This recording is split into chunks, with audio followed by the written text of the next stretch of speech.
오늘 창세기 39장 19절에서 23절 말씀을 가지고 고난 가운데 감사라는 제목으로 우리 같이 하나님의 말씀을 사랑하는 성도 여러분, 우리의 일생은 늘 감사의 일생이 되어야 됩니다. 1년에 한 번 추수감사절 때만 감사하는 것이 아니라 믿음의 사람으로서 날마다 살아내야 될 신앙의 고백이 감사인 것입니다. 우리는 좋을 때나 슬플 때나 형통할 때나 더 나아가 고난 중에서도 감사할 줄 아는 믿음의 사람이 되어야 될 줄로 믿습니다. 그러나 오늘 우리의 현실들은 과연 어떻습니까? 한 리서치를 보니까 2024년 한국심리연구소에 따라서 보니까 한국인의 67%는 감사는 상황이 좋아졌을 때 자연스럽게 생기는 감정이다, 이렇게 말했다는 거예요. 그러니까 10명 중에 7명은 감사라는 것은 내가 무언가 상황이 좋아지고 내가 잘 되었을 때 드리는 것이 감사다라고 생각한다는 거예요. 다시 말해 사람들은요, 감사를 결과론적으로 생각해요. 결과론적으로 잘 되면 감사하는 것이고 내 생각대로 내 마음대로 안 되면 감사하지 못한다는 것이죠. 우리는 믿음의 태도로 감사를 바라보는 자가 되어야 될 줄로 믿습니다. 감사는요, 내 믿음의 태도예요. 그러나 성경은 우리에게 이렇게 말을 해요. 데이비드 슈타인들라스트 신부님이 쓴 감사라는 책에 보니까 감사는 삶이 완벽할 때 하는 것이 아니라 삶이 불완전해도 하나님을 신뢰할 때 생긴다, 이렇게 말하고 있어요. 감사는 내 환경이 좋아서 내 환경이 잘 돼서가 아니라 어려운 가운데 힘든 가운데 있을지라도 불완전한 가운데 있을지라도 하나님을 신뢰하면서 드리는 것이 감사라는 거예요. 우리의 인생을 살아가면서 우리는 예기치 못한 경험들을 하게 되죠. 갑작스럽게 우리에게 병이 찾아오기도 하고요, 경제적인 어려움에 빠지기도 하고요, 인간관계 속에서도 상처를 받고 인생을 살아가기도 해요. 우리 인생은요, 내 생각대로 되지 않아요. 늘 변수라는 것이 일어나요. 세상 사람들은 그것을 보면서 아유, 저 사람 재수가 없었네, 저 사람 운이 없었네 라고 말해요. 그러나 우리는 잘 알잖아요. 세상의 모든 일들은 운 때문이 아니라 우연이 아니라 하나님을 다듬으시고 하나님이 더 큰 축복을 주시기 위한 연달의 과정임을 우리는 잘 알고 있는 것이죠. 요셉의 인생이 바로 그러한 인생이었어요. 형들의 시기, 미움으로 인해서 구덩이에 던져지고 노예로 팔려지게 되고 억울한 누명 쓰여서 감옥 가게 되지만 그는요, 그 어려움 가운데서도 성경에 보니까 원망하지 않았다 이야기하고 있어요. 원망할 만한 삶에 들어갔음에도 불구하고 원망하지 않았다는 거예요. 오히려 하나님을 신뢰하며 그 자리에서도 믿음 잃지 않고 성실하게 살아왔던 것이죠. 그러자 성경은 어떻게 그에게 했냐? 39장 23절에 이렇게 말하고 있습니다. 여호와께서 요셉과 함께 하심이라, 여호와께서 그를 범사에 형통하게 하셨더라, 이렇게 말하고 있어요. 어려움이 있지만 힘듦이 있지만 여호와께서 그와 함께 하셨대요. 그랬더니 어떻게 됐대요? 형통했다. 이 하나님의 함께 하심과 형통함은요, 늘 함께 하는 거예요. 함께. 이 공식이에요, 공식. 하나님이 함께 해야 우리 삶 가운데 축복이 일어나고 기적이 일어나고 하나님의 형통회복이 일어나는 것이. 사랑하는 성도 여러분, 감사는 이렇게 말하더라고요. PPT를 띄워줘 보세요. 감사는 환경의 결과가 아니라 믿음의 선택인 것이다고.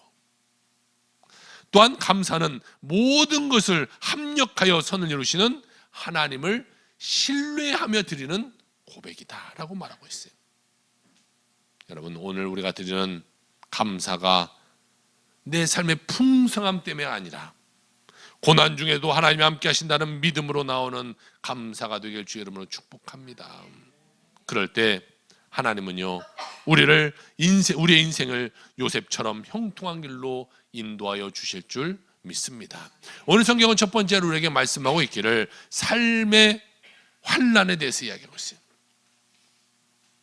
우리가 삶을 살다 보면요, 환난이 다가와요. 그런 환난이 다가올 때 우리는 과연 어떻게 해야 될까요?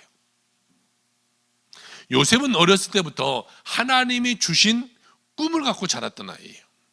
그 나이 17살 때 그는 하나님 주신 꿈을 꾸고, 그래, 하나님이 나를 장차 큰 인물로 사용하시겠구나 라는 것을 알게 되었어요. 그래서 그것이 너무 기쁜 나머지 부모님한테 가서도 말하고 형들한테도 가서 막 말했어요. 그런데 그 꿈을 들었던 형들이 그 이야기를 듣고 별로 기분이 좋지 않아요. 여러분 생각해 보세요. 지금 이 요셉이 이야기하고 있는 꿈 얘기는 뭡니까? 형들이 나한테 절하고 부모님도 나한테 절한다, 내가 당신들보다 높은 위치에 올라갈 것이다 라는 것을 말하는데 누가 좋아하겠어요? 꿈이 없는 형들은요, 꿈이 있는 동생이 미워졌어요. 시기했어요. 그리고 점점 그 마음이 커져서 죽이고 싶은 마음까지 생기게 되었어요. 형들은 이렇게 생각했을 것입니다. 아유, 나이도 어린 이 건방진 놈이 어찌 형들을, 또 아버지에게 우리가 너를 섬긴다고 말하냐. 봐라, 네 꿈 이루어진가 한번 보자. 그러면서 상황을 완전히 뒤바꿔 버렸어요. 동생을 붙잡아서요, 미디안 상인에게 노예로 팔아버린 거예요. 그렇게 노예로 팔려간 요셉은 애굽의 시위대장 집에 가서 노예가 되게 됩니다. 이 당시의 시위대장은요, 지금으로 말하면 대통령 경호실장 정도 될 것 같아요. 그러니까 엄청 높은 사람의 집에 노예예요. 여러분, 노예는요 비참한 생활을 하잖아요. 뭐 먹을 것을 제대로 줬겠습니까? 일한 품삯을 제대로 줬겠습니까? 그냥 집에 키우는 짐승과 똑같아요. 그 주인의 하나의 재산과 같아요. 병들었으면 그를 고쳐주는 것이 아니라 내다 밖에 던져서 동물들의 밥이 되게 만들었어요. 노예는 이렇게 비참한 신분의 사람이에요. 사실 그를 한번 생각해 보세요. 그는 아버지의 사랑을 제일 많이 받았던 아들이에요. 옷도 다른 애들과 다른 옷을 입혔어요. 정말 꽃가옷 다 입혀가지고 최고 좋은 옷 다 입혀가지고 정말 부모님 사랑 많이 받으면서 자랐던 그런 요셉이, 그런데요, 하루아침에 신분이 노예가 됐어요. 나이 17살이니까 지금 아이들 비슷한 또래 될 것 같아요. 17살의 노예니까 얼마나 힘들겠어요. 노예 신분이 되어서 힘들고 어려운 환경 속에 처박혔어요. 그런데요, 그럼에도 불구하고 그는 낙심하지 않고 원망하지 않고 하나님만 바라보고 믿음으로 나아갔다. 성경은 이야기해요. 그는 형들을 탓하지 않았어요. 환경 탓하지 않았어요. 그저 내게 주어진 일에 최선을 다해서 그 삶을 살았어요. 그러자 하나님의 은혜가 임하게 되는데요, 창세기 39장 2절 3절입니다. 여호와께서 요셉과 함께 하심으로 그가 형통한 자가 되어 그의 주인 애굽 사람의 집에 있으니 그의 주인이 여호와께서 그와 함께 하심을 보며 또 여호와께서 그의 범사에 형통하게 하심을 보았더라. 이렇게 말하고 있어요. 요셉이 형통한 사람이 됐는데요, 여기서도 똑같은 공식이 적용되잖아요. 하나님이 함께 하심으로 요셉은 형통한 자가 되었다. 어려움이 있지만 힘듦이 있지만 그 가운데 하나님이 그와 함께 하셨다라는 것이에요. 성경은요, 그런데 오늘 보면요, 참 이상한 말을 하고 있어요. 지금 요셉의 신분은 뭐예요? 종이잖아요. 노예잖아요. 그런데 노예를 보면서 하나님 뭐라고 말해요? 형통하다, 이렇게 말해요. 이건 조롱 아닌가요?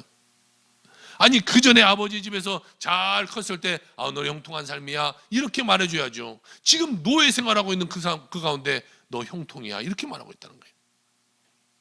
성경이 괜히 그렇게 말했겠습니까? 다 이유가 있어서 그래요. 여러분, 요셉은 억울했지만 불평하지 않고 하나님을 놓지 않는 삶을 살았다는 거예요. 그렇기 때문에 형통해요. 다시 말해, 하나님과 함께 했기 때문에 그는 형통하다는 거예요.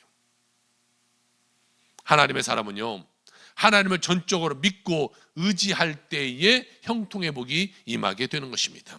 요셉은 시위대장에게 인정을 받아서 지위가 높아졌어요. 그 가정의 총무가 됐어요. 가정 총무. 그러니까 시위대장에 하는 모든 일을 이제 자기가 다 할 수 있도록 됐어요. 여러분 얼마나 높은 위치예요.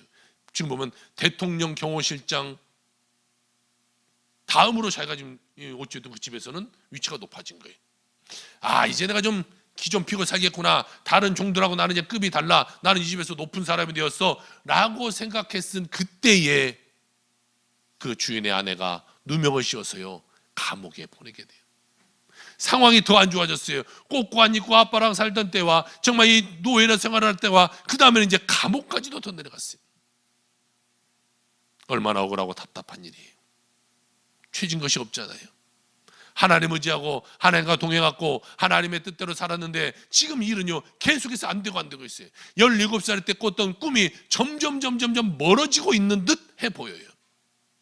형들과 아버지보다 높이 올라간 것이 아니라 그들보다 더 못한 이제는 죄인의 모습이 되어버렸어요. 보통 사람 같으면요 얼마나 화가 나겠어요. 가만두지 않겠죠. 소리 지르면서 화내고 잠 못 이루다가 아마 우울증 다 걸렸을 거예요. 그럼 여기서 우리가 한번 생각해 보자고요. 왜 하나님은 요셉을 막아주지 않으셨을까라는 거예요. 하나님이 요셉 구덩이에 안 빠지게 할 수 있잖아요. 하나님이 요셉 노예로 팔리지 않게 할 수 있잖아요. 하나님이 요셉을 감옥에 가지 않게 할 수 있잖아요. 그런데 왜 안 막아줬냐는 거예요. 하나님 뭐 하셨냐는 거예요.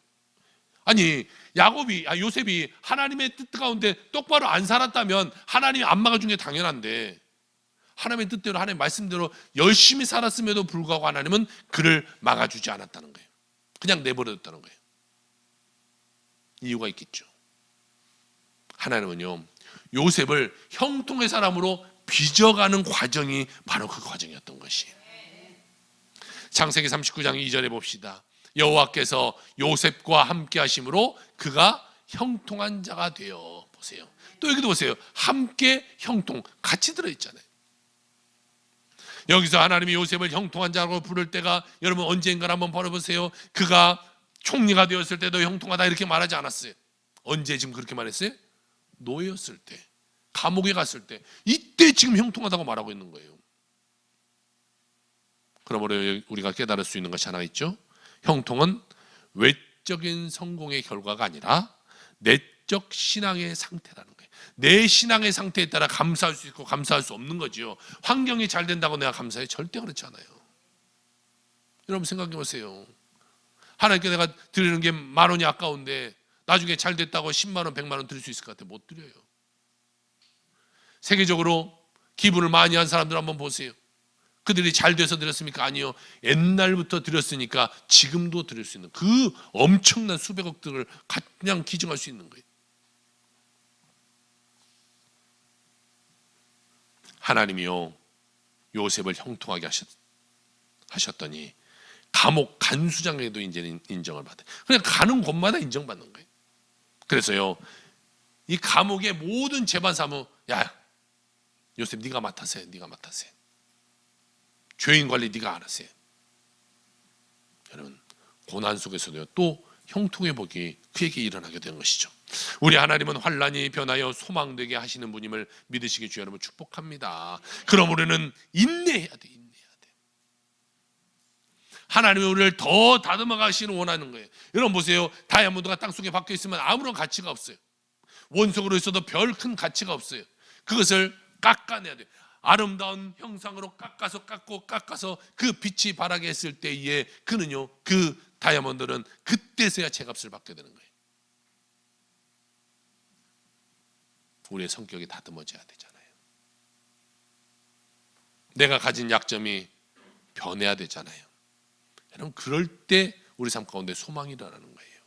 깎이지 않으면요 절대로 하나님의 축복이 일어나지 않아요. 그러므로 환난 가운데 믿음으로 인하여 하나님이 함께 하시는 사람다운 모습으로 살아가는 여러분의 모든 삶이 다 되시기를 주의 이름으로 축복합니다. 두 번째로 성경 우리에게 말씀하고 있기를 하나님이 함께하는 사람이 어떤 사람인가에 대해서 말씀하고 있어요. 여러분 요셉의 인생을 보면요 한 가지 놀라운 사실이 하나 있어요. 그가 어디 있든지 그가 어떠한 상황에 있든지 하나님이 그와 함께 하셨다는 거죠. 쭉 요셉의 이야기를 한번 읽어보세요. 계속해서 하나님이 그와 함께 하셨다, 그와 함께 하셨다. 늘 하나님 말씀하고 있어요. 시위대장의 집에도 함께 하셨고 감옥에서도 함께 하셨고 성경은 계속해서 그와 하나님이 함께 했다고 이야기하고 있어요. 오늘 23절을 봅시다. 여호와께서 요셉과 함께 하심이라. 여호와께서 그를 범사에 형통하게 하셨더라. 할렐루야. 다음 PPT 한번 띄워주시면요, 형통이라는 것은요 환경의 결과가 아니라 하나님이 함께하는 그곳에서 시작되는 것이 형통이라는 것이에요. 우리는 하나님이 함께 한다면요 그냥 모든 것이 지금 눈앞에 뿅 하고 막 변하기를 바랄 거예요. 병도 그 자리에서 막 고침받고 죽은 자도 막 살아나 버리고 일도 한번 기도할 때 막 다 잘 되고 모든 길이 다 열리고. 그런데요 오늘 요셉의 삶을 살펴보면 하나님이 함께 하신다는 것은요 문제가 사라지는 것이 아니라는 것을 우리가 알 수가 있어요. 도리어 문제 속에서도 하나님이 여전히 일하고 계심을 하나님이 함께하는 삶, 형통의 삶이라고 말하고 있는 것이죠. 그러므로 우리가 진정으로 중요할 것은요 환경의 변화가 아니에요. 내가 환경 바뀌면 그렇게 할게요. 아니 절대 그렇게 하지 않더라고요. 제가 목회를 했지만 26년째 하고 있네요. 많은 사람들을 만났지만요 그 사람을 만나면 나중에 이렇게 할게요, 내가 좀 부해지면 건강해지면 이래지면 저래지면 절대로 하지 않아요. 오늘 내 자리에서 내가 지금 드리는 것이 진짜 감사한 거예요. 그것이 축복되어서 더 큰 감사를 하나님께 올려드리게 되게 되는 것이죠. 그러므로 우리는 하나님이 나와 함께 하심을 늘 기대하며 살아가는 자가 되어야 될 줄로 믿습니다. 오늘도 우리의 삶에도 요셉처럼 여전히 어려울 수 있어요. 그러나 중요한 것은요 하나님이 함께 하시면 감옥도 형통하며 광야도 은혜의 자리로 변한다는 것이죠. 그러므로 우리는 어떠한 상황에서도 원망하지 말고 불평하지 말고 하나님께 감사하며 나간 여러분의 삶이 되길 주의 이름으로 축복합니다. 사랑하는 성도들, 우리는 이제 추수감사절을 한 주 앞두고 있어요. 우리 삶을 한번 돌아봐야 돼요. 여러분은 지금 어떤 힘든 자리에 있습니까? 어떤 어려움 가운데 있습니까? 어떤 두려움 가운데 인생을 살아가고 있습니까? 그러나 여러분 기억하세요. 감옥 속 요셉에게도 하나님이 함께 하셨다면 오늘 우리에게도 하나님이 함께 하신다라는 것이 성경 우리가 살아오기 전에 우리의 모든 모습을 보여주는 거예요. 그와 하나님이 함께하고 그에게 기적을 베풀고 그를 형통하게 했다면 오늘 우리에게도 하나님이 함께 하시고 형통의 복을 더하여 주실 줄로 믿습니다. 이제는 우리가요 원망하던 입술이요 감사의 입술로 바뀌어야 돼요. 그것부터 시작해야 돼요. 입만 열면 늘 원망하는 사람 보세요. 그 사람이 절대 안 돼요. 절대 안 돼요. 진짜로. 모르겠습니다. 원망 불평할 때 자기의 마음은 좀 편해질지 모르겠지만 그의 삶은 하나님의 은혜 안에서 절대 나아지지 않아요. 절망의 자리가 기도의 자리로 바뀌었을 때에 그곳에 하나님의 임재함이 일어나게 되게 되는 것이죠. 요셉은 감옥에서 하나님의 사람으로 다듬어져 갔어요. 그래서 감옥 또한 그에게는요 사명의 통로였어요. 하나님의 감옥에 가게 한 이유가 다 있는 거예요. 하나님을 그를 들어쓰도록 그를 훈련시키도록 다 하나하나 만들어가는 거예요.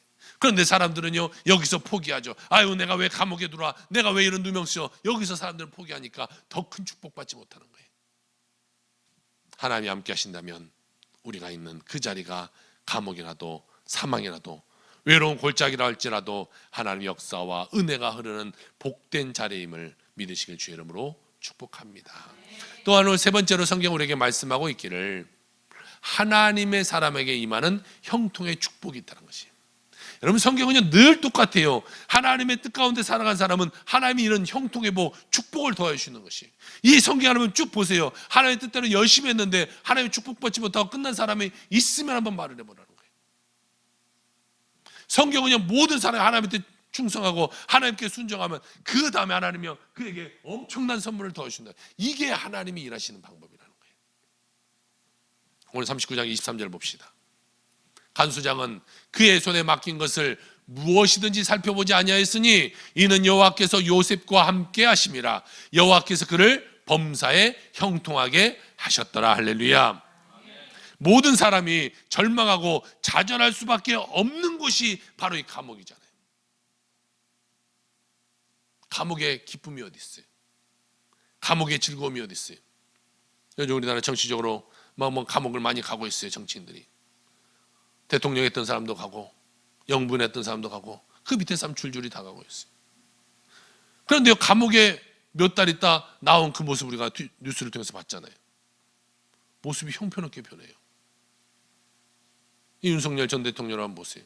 살이 엄청 빠져서 나왔잖아요. 김용현 전 장관 한번 보세요. 그 막 나와서 큰 소리 치던 사람이 힘이 다 빠져가지고 눈빛이 흔들리고 있어요. 감옥이란 바로 그런 것이 희망이 없어요. 절망만 있어요. 거기서 죽을지 거기서 끝날지 아무것도 모르는 것이. 이 요셉도 마찬가지였어요. 요셉이 있는 감옥은요 왕의 감옥이잖아요. 그러니까 왕이 빼줘야만 나오는데 왕이 시위대장 집에 있는 종을 어떻게 알아요? 그러니까 그곳에 있다는 것은요 영원히 거기서 썩다가 죽을 수밖에 없는 상황 가운데는. 그러니까 사실은요 거기서 절망밖에 없잖아요. 그런데요 사람들은 거기서 다 끝났다고 말하지만 그는 하나님 앞에 믿음으로 나아가니까 하나님이 그곳에서도 형통의 복을 더하여 주시게 된 것입니다. 하나님의 형통은요 종종 우리의 예상과 달라요. 우리가 원하는 시간에 이루어지지 않아요. 우리가 원하는 환경에 이루어지지 않아요. 다른 방식으로 다른 시간에 찾아오게 되는 것이죠. 요셉은 13년이라는 긴 세월을 기다려야 했던 것처럼 여러분 우리 삶에도요 다 하나님의 때가 있는 거예요. 때가. 하나님의 때가 돼야 하나님이 그때 축복해 주는 거예요. 그전에는 다듬는 시간이에요. 깎고 다듬는 시간. 그 시간을 결코 허비하는 시간이 아니에요. 하나님께서는 그 시간 동안 요셉으로 하여금 이 애굽의 언어와 문화를 배우게 하셨어요. 관리하는 방법을 익히게 하셨어요. 장차 총리로서 나라를 운영할 수 있는 능력을 갖출 수 있도록 만든 시기가 그 13년이었던 시간이에요. 여러분 한번 생각해 봅시다. 17살에 그냥 턱하니 어느 자리에 올라갔다고 해봅시다. 법적으로도 올라갈 수 없어요. 그 애굽의 법은요 30세가 돼야 이 정계에 입문할 수 있어요. 그러니까 빨리 돼봐야 되지도 않고 만약 그날이 됐다고 한들 그가 그 나라 문화를 합니까? 뭘 합니까? 아무것도 실패했을 것이에요. 그래서 하나님은요 13년이라는 시간을 거기서 모든 것을 배우게 만드셨어요. 총리의 자리에 어울리도록 하나님 만드셨던 거예요. 이것이 바로 하나님의 방식인 것이. 하나님은요 단번에 높이시기보다 때로는 긴 여정 가운데 우리를 높이시는 준비의 과정을 갖게 하신다는 것이죠. 요셉은 술 맡은 관원장과 떡 굽는 관원장의 꿈을 해석해 주게 되었어요. 그들의 말대로 그들은 이 꿈을 꿨는데 도대체 해석할 수 없었던 거예요. 그럴 때 요셉이 그들에게 말합니다. 40장 8절입니다. 하나님은 해석은 하나님께 있으니 내게 말해라. 지금 이 요셉은요 누구를 의지하고 있어요? 이 감옥에서도 하나님을 의지하고 있잖아요. 야 나는 할 수 없지만 말해봐. 하나님이 해석해 줄 거야. 그랬더니 정말로 그 해석한 대로 한 사람은 복지게 되고 한 사람은 사형을 당하게 되죠. 그러면서 요셉이 그 나간 사람한테 부탁을 했어요. 나가서 왕에게 제발 좀 나 좀 잘 좀 말해줘서 나 좀 이 감옥에서 빼주라고. 당신 나 죄 없이 들어온 거 알지 않냐? 아이 그럼 걱정하지 마. 내가 가면 당장 바로 왕에게 말해서 내가 너 꺼내줄게. 그런데 시간이 또 2년이 흘러요. 만약에 생각해 봅시다. 그 관원장이 바로 나가자마자 요셉을 꺼내줬다면 요셉은요 총리의 자리에 오르지 못해요. 그냥 석방돼서 다시 종으로 가거나 아니면 그냥 평민의 삶을 살다가 끝났겠죠. 이 2년이라는 시간도요 그가 왕에게 말하지 못하게 생각하지 못하던 하나님이 만드셨던 거예요. 준비시켰던 거예요. 그가 될 수 있는 그 한 방에 올리시기 위해서 하나님은 만들어 가셨던 것이죠. 그렇게 돼서 나중에 바로가 꿈을 꿨는데 도대체 해석할 수 없어요. 모든 사람을 다 불러다 해석을 시켰는데 해석이 되지 않아요. 그때 그 관원장이 딱 생각, 아, 왕이요, 사실 내가 감옥에 있을 때에 요셉이라는 사람이 있는데 이런 일이 있었고 저런 일이 있어서 이렇게 복직되고 그 사람은 죽었어요. 야야, 그런 사람이 있었어, 당장 데려와. 가서요, 바로가 꾼 꿈도 멋지게 해석했어요. 그리고 그는 바로 애굽의 총리가 되는 위대한 형통함을 받아 누리게 된 것이죠. 13년간의 노예와 감옥 생활 중에서도 꿈을 잃지 않고 하나님을 의지한 믿음이 그를 큰 축복의 자리로 이끌게 된 것입니다. 여기서 우리가 중요한 사실을 하나를 깨닫게 되죠. 형통은 성도의, 띄워주세요 PPT. 성도의 형통은 환경의 변화가 아니라 하나님과 동행하며 신실한 믿음으로 견디는 삶 속에서 주어지는 하나님의 귀한 축복이다. 사랑하는 성도 여러분, 우리 삶에도 때로는 이 긴 인내, 이 시련의 기간이 우리에게 있을 수 있어요. 그럼에도 주님의 약속 붙들고 꿈과 비전을 잃지 않는 그런 믿음이 우리 모두에게 필요한 것입니다. 하나님께서는 우리 가운데서도 요셉처럼 고난 속에서도 신실하게 믿음을 지키는 자에게 형통의 축복을 더하여 주시려고 기다리고 계시는 거예요. 여러분, 오늘 우리의 삶 가운데 더욱더 하나님께 감사하며 살아가는 여러분의 모든 삶이 다 되시기를 주의 이름으로 축복합니다. 미국 남침례교회에 리엔 맥코이라는 사모님이 있었어요. 이 사모님이 책을 하나 썼는데요, 따라 내 음성이 들리니라는 책이에요. 2010년에 이 사모님에게 대장암이 찾아왔어요. 대장암 수술을 했어요. 그런데 치료받은 지 2년 만에 간암이 재발한 거죠. 보통 이 암은요 5년을 재발하지 않으면 완치됐다 이렇게 말해요. 그런데 2년 만에 다시금 이 간암이 찾아왔으니까 전이 된 것이죠. 간을 또 잘라냈어요. 그 와중에요, 착하게 자랐던 딸이 18살에 가출을 하고 남자친구를 만나서요 아기를 하나 떡 나버리네요. 생각해 보세요. 지금 목사님 딸이잖아요. 목사님 딸이 가서 지금 이런 일을 벌여놨어요. 거기서 일이 끝나지 않아요. 아들이 바이러스에 감염되는데 전염성 단핵증이라는 병에 걸리게 돼요. 발열나고 편도선이 생기고 림프절이 비대증이 생겨나면서 엄청난 고통이 찾아오는 병이라고 그래요. 그뿐만이 아닙니다. 남편 목사님도요 또 피부암이 생겨요. 보세요. 아내는 2가지의 지금 암이 있죠. 딸은 나가서 애를 낳았죠. 아들 병 걸렸죠. 남편 목사님 또 암이죠. 그런데 거기 작은 딸이 하나 있었는데요, 작은 딸 또한 다낭성 난소 증후군으로 고통을 겪어요. 5명의 가족이 다 어려움이 있어요. 하루아침에 막 고난이 막 다 밀려오는 거예요. 그런데요, 더 어려움이 찾아온 것이 집중호우로 인해서요 교회가 아예 그냥 또 침수가 되어서 피해액만 27만 5천 달러, 요즘 돈으로 한 사람 보니까 4억 원이 넘는 돈의 피해가 본 거예요. 연속되는 고난에 견딜 수 없는 그 절망의 가장 밑자락에서 사모님은 성경을 붙들고 하나님께 눈물로 기도해요. 하나님 내 삶을 붙잡아 주세요. 내 가족 너무 힘듭니다. 도와주세요. 기도하는 중에 하나님께서 이런 음성을 들려주십니다. 딸아, 내가 요셉에게 기나긴 고난과 감옥 생활을 하게 했고 결국 나는 그를 애굽의 총리가 되게 하였는데 내가 그때보다 더 못한 하나님이라고 생각하느냐? 그 음성에 눈물을 흘리면서 하나님, 내가 철저하게 회개합니다. 하나님을 의지하지 못했던 거 용서하여 주옵소서. 환경만 바라봤던 거 용서하여 주옵소서. 하나님 앞에 모든 것을 이제 맡기고 나가겠습니다 라고 하나님께 철저히 기도하고 냈더니 가정이 조금씩 변하기 시작하는데요, 가출했던 딸이 돌아오고 남편과 아들과 딸이 건강이 회복되어졌고 남편이 섬겼던 이 교회가 있는데요,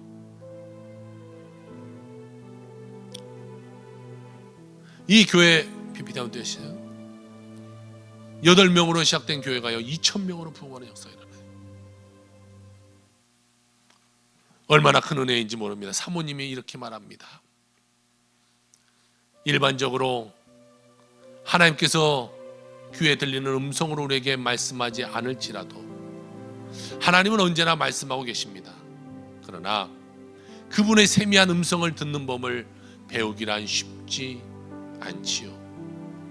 하나님께서 우리와 대화하기를 바라시고 우리와 여전히 함께 하신다는 것을 확신시켜 주시길 원하시는 때가 바로 우리가 시련과 고통을 겪는 순간입니다. 고난의 때에 주님을 붙잡길 바랍니다. 과거에 대한 후회와 미래에 대한 불안으로 살지 말고 오늘 넘치는 평안의 삶을 살아가세요. 사랑하는 성도 여러분, 어떤 고난 가운데 이 자리에 오셨습니까? 어떤 문제 가운데 이 자리에 오셨습니까? 바로 이때가 주님을 만날 때라는 거예요. 이때가 주님 앞에 감사하러 나갈 때라는 것이 가장 기쁜 절망의 자리에서 주님이 우리를 만나주시고 우리를 높여주시고 하나님의 사람으로 세워주실 것을 우리가 믿고 나가는 주의 백성의 삶이 되길 바랍니다. 절대로 환경 바라보지 마세요. 낙심하지 마세요. 내 안에 있는 나의 문제를 바라보고 절망하지 말고 주님만 바라보고 믿음으로 나가는 여러분의 삶이 되길 주는 축복합니다. 내가 아골골짝 빈들이라고 할지라도 주님 손 붙잡고 나가면 그것이 희망의 장소가 되고 그것이 축복의 장소가 되게 되는 것이 오늘 주님과 함께함으로 말미암아 하나님의 형통하심이 여러분 모두에게 주어지기를 주의 이름으로 축원합니다. 아멘. 기도합시다.